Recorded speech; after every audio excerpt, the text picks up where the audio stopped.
Hey everyone, welcome back to my kitchen again. So, I know I wasn't going to post this often, but I'm making a recipe tonight that you are going to love. I'm doing this because my friend Janine asked for recipes in the Instant Pot. So, I'm making a Carne Asada roll up. It's basically stew meat with a yummy taco flavored sauce that you put into flour tortillas and warm up in the oven, and it's so good. So I'm going to show you how to make them. So here's how the recipe starts. You've got about 2 pounds of stew meat.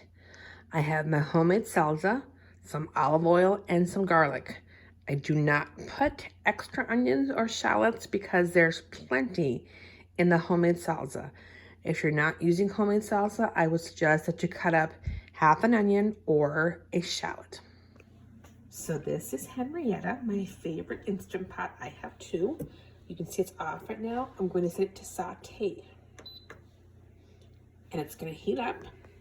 And in the pot, I have about 2 to 3 teaspoons of finely chopped garlic. Oh, there she goes. She's on to saute. And about 2 tablespoons of olive oil. So I'm going to heat that up first. Okay, so if you're new to Instant Pot, it does take a few minutes to come up to temperature, but not more than a minute or 2. I'm going to just get this garlic nice and heated through. And you want to brown it for a couple of minutes. And like I said, once it comes up, it still says on. And when it's hot, it will give you a different reading. But the temperature is hot enough in the pot to sizzle and bubble the oil and to start browning your garlic. You don't want to burn it. You just want to get some flavor in there. Okay, so you can see my meat is getting brown. I don't want to overcook it and have it be chewy. And I'm still on saute mode. So now I'm going to switch it. I'm going to turn it off and then on to manual. And I've got it set for 15 minutes. I'm going to actually up that. No, I'm going to leave it 15. You want your meat to be tender but not overcooked. So there it goes. It's ready to be turned on because you want that beep. So what's important with anything you put in the Instant Pot is that it has to have moisture of some sort. If it's stock, or if it's tomato sauce, or if it's water, whatever it is. So I have my salsa, and I'm gonna pour in half a cup. Just enough to put some moisture in there and start giving it some flavor. I might add more when we just stir this in. And you can see there's fluid in there because all it needs is some fluid to build that pressure. I'm gonna add just a touch more. So let's say 3/4 of a cup. Again, you can use water for now, and then use taco seasoning to thicken it. But just enough water, so there, to build that pressure. So my lid is on. Make sure it's set to pressurizing to not be open to vent. So that would mean that this is set basically straight on. If it's to the left or right, it's going to vent it. You don't want to vent it. You want it to build that pressure. And I have it on, and it's going to build up for 15 minutes to do the cook time. It's come to pressure, just so you guys are aware of the process and the steps. And you'll notice the valve and back has come up. And when pressure is released, that valve will go back down and be flat. On this recipe, I do let it natural release for about 5 minutes because that lets the flavor reabsorb and tenderize the meat.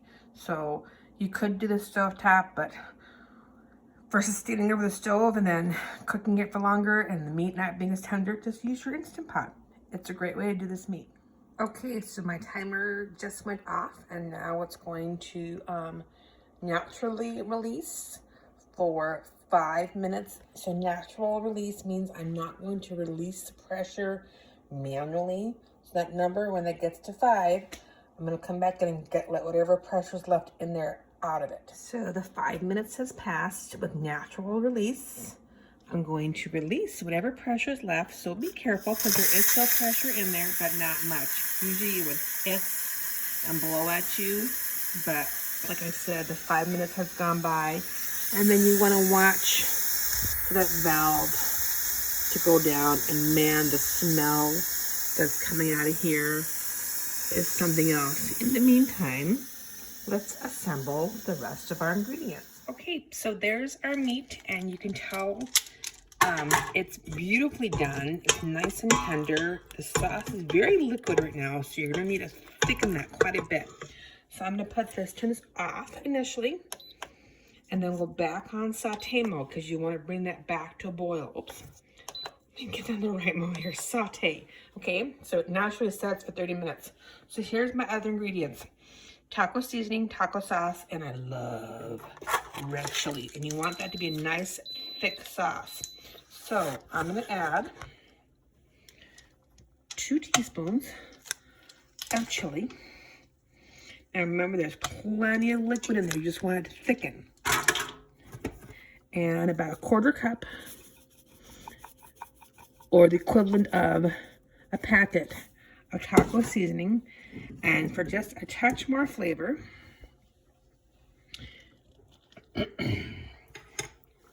and to give the sauce some thickness, about 1/4 cup of taco sauce. Don't ask me where I got this recipe. I couldn't tell you. I think I made it up. Then you want to blend that all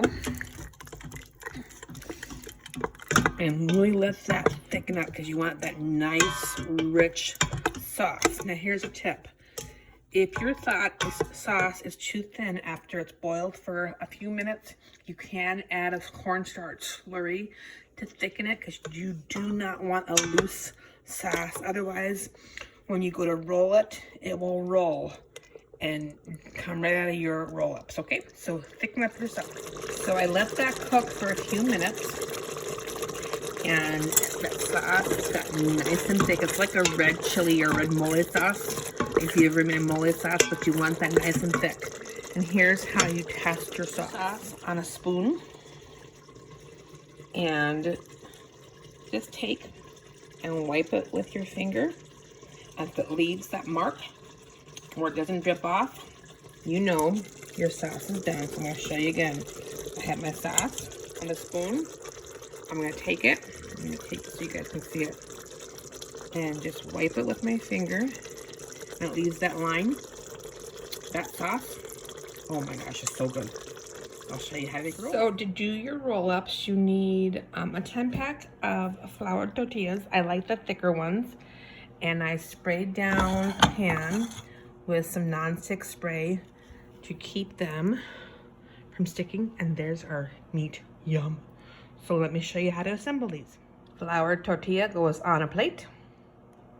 Put a layer of meat and sauce.